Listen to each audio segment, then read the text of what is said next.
topic for today is trees. I wanted to talk to you guys about this book I read over the summer. One of my best friends got it for me for my birthday a couple of years ago. It's called The Hidden Life of Trees by Peter Wolleben, something like that. But he was this guy who ran these forests that were going to be used to log and make paper, stuff like that. But he's this really cool guy who got to experience life in the forest because he would roam around there for years and years. He was a forester, which is really cool. And it talks about things he observed and stuff he did some research on. So first thing I wanted to talk about was how trees communicate. So they kind of seem like they're social distancing like we are now. They're 6 feet apart, stuff like that. But what's really cool is they have nerves in their roots. So they send nutrients, stuff like that.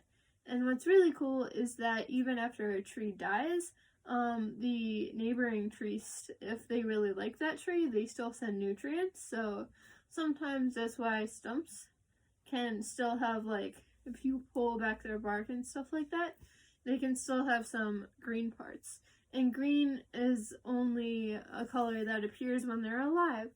And so they're getting that nutrients from other trees, which is totally cool. So trees also have friends too. In their own species, they're often friends. So what they'll do is instead of pushing their branches towards a tree that is similar to them, they'll push them and compete for sunlight in air and stuff like that in a different direction away from the trees that they're friends with, which I think is really cool. But it's also a little bit uncool because they're only like pushing their branches in directions of like trees that are not similar to them, and we're all friends here, so like, come on guys, give your fellow trees a break. Anyway, I thought that was really cool too. The other thing is that trees that are really old, they have like most of their branches up high because it takes a lot of energy to like really manage all of those branches with all of the leaves on them. So they, most of the time, they have like a lot of their branches towards the top. That's why you can't climb a lot of trees, which is kind of sad.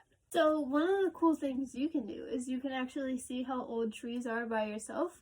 There's this tool, I forget what it's called, but it's like something that you can use to determine the age of trees. So basically you screw it into the tree and then it takes out a little like tiny part of the tree and you go halfway through the tree with it, and then you count the number of rings, and then that's how old the tree is.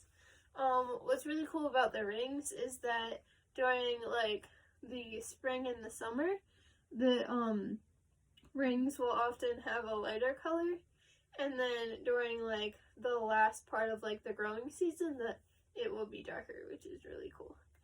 And then if the season where the tree is growing, it's a good season, like has a lot of water, has a lot of nutrients, stuff like that, the ring will be larger because obviously it's growing more. But if it's like a drought or something like that, the ring will probably be smaller. Okay, so the oldest tree in the world is found in Fish Lake National Forest, Utah, and it's around 80,000 years old. And it is this colony of trees called the quaking aspens, and basically they're interconnected through their roots, so like they can survive like so much longer, which is really cool.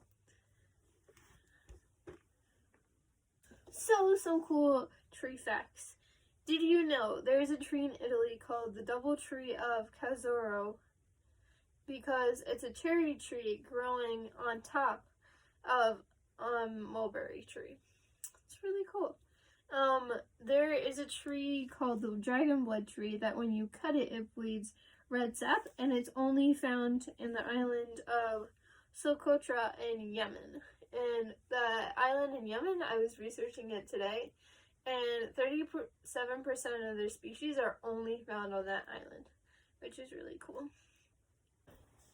So the reason why trees are so important is that they contribute greatly to the ecosystem, as well as they take carbon from the air and convert it to sugar, so then it goes back into the earth, which is really cool. So over the summer, I actually read the book about trees to my campers, and I was doing it just so like they could go to sleep, but they really thought it was interesting, and it was all about the way trees communicate and stuff like that. And yeah, so I thought I would share it with all of you. Thanks so much for listening, and I really hope you guys tune in every Friday for different topics by different e-board members. We're really excited that we can continue sharing what we know about the environment with all of you.